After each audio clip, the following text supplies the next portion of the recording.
some of the new data coming out today makes it clear that everyone's suspicion that the U.S. was both bullying and buying countries into endorsing their do-little position on climate were even sort of worse than we'd realized, you know. The sums that people were tossing around and the demands that they were making of small nations in particular to endorse their stand were pretty gross. Not because it comes as any great surprise that we toss our power around, that's what we do, but because on this issue above all else, you know, in the end, making some political agreement, enforcing our particular set of interests, is such a bad idea because it's physics and chemistry that are actually driving the tune. And we can, you know, win every fight because we're powerful and wealthy and whatever, and we're still going to lose the war just as badly as everybody else. So I think it kind of undermines the bankruptcy of a lot of this COP process and the fact that we're going to need in civil society to build a movement big enough to really exert some power. I don't know whether we can do that. We haven't done it yet. The oil industry and their friends in the U.S. government are, you know, winning most of the battles. But we're going to keep trying, and this gives us kind of new impetus to do it.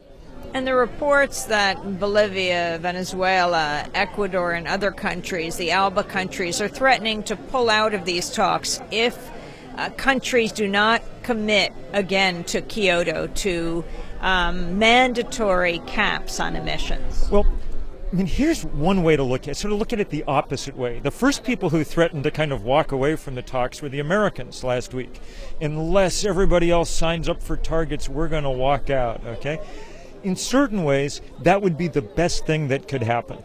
This is what, for 15 years now, the dynamic of these talks has been. The U.S. comes and says, weaken the agreement so we can get Congress to go along and do something about it. Everybody weakens the agreement, first in Kyoto and then in Copenhagen, and then Congress doesn't agree anyway. You know, you sort of, they sort of, it's like a flirtation that never goes anywhere. And it's wrecked the whole process time after time after time, and now the U.S. is doing it again. This time they're saying you don't get any climate aid unless we weaken the agreement and do what we want, and, you know, so on and so forth. Well, look, I'd say if you're really counting, if you're a poor nation counting on some climate aid from the U.S., man, ask for a receipt, because I'm not convinced the new Senate and the House is going to come across with anything anyway. 4 U.S. senators on Thursday sent a letter to Secretary of State Clinton saying, don't give them any money at all for anything. Global warming is a hoax, and we don't want American money wasted on those nasty poor countries, you know. America has poisoned this process time and time again, and we really need to start standing up to that.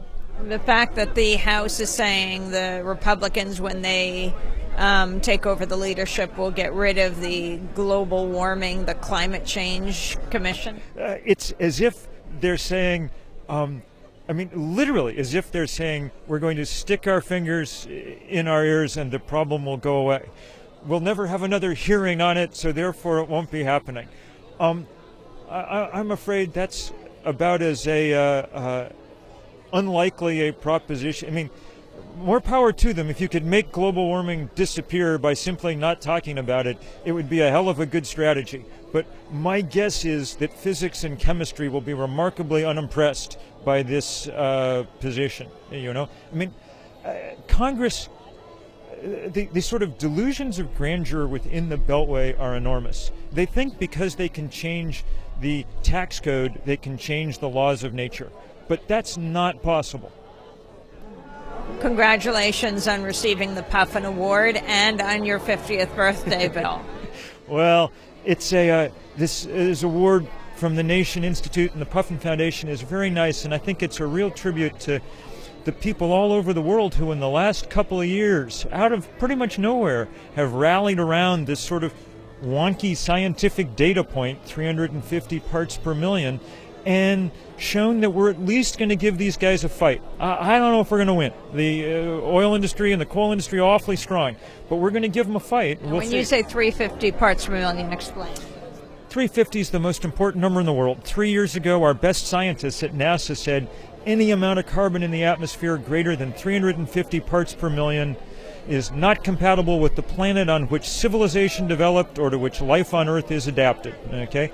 The trouble is, because we've burned so much coal and gas and oil already, the atmosphere here in Cancun and every place else in the world is 390 parts per million CO2. That's why the Arctic is melting. It's why Russia's on fire. It's why Pakistan's drowning. It's why we've got to work way faster than we thought we did even a few years ago. And so at 350.org, we've rallied people. You know, we held this fall this global work party with 7,400 events in 188 countries, what CNN called the most widespread day of political action in the planet's history. And we're beginning to build this movement.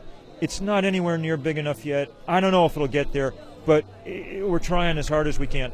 And Cancun, you're already talking about Johannesburg, South Africa, next year. Yes. But Cancun isn't done. Cancun, I mean, it's like watching, I mean, this process, this UN process has been going on forever, and it's getting nowhere, and it's not going to get anywhere substantive until we have some power from the outside to push it. I saw some young people with T-shirts that said, "You have been negotiating all my life."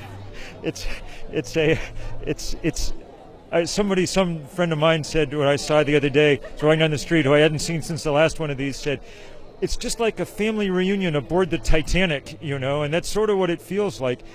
We can't keep doing this until we can build some power outside of these arenas to actually push these guys, you know.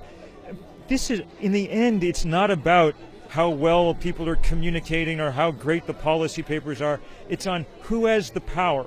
And at the moment, that power rests in the hands of the fossil fuel industry and their allies in governments around the world. And until we build some independent outside movement power to push back, then we're going to get scraps from the table at the very best. Do you see the fossil fuel industry here in Cancun? You see their fingerprints on every single thing that happens. When, you know, Saudi Arabia stands up to say something, when the U.S. stands up to say something, it's on limitations, you know, there are limitations imposed by the fossil fuel industry. That's who's speaking. That's where the power lies.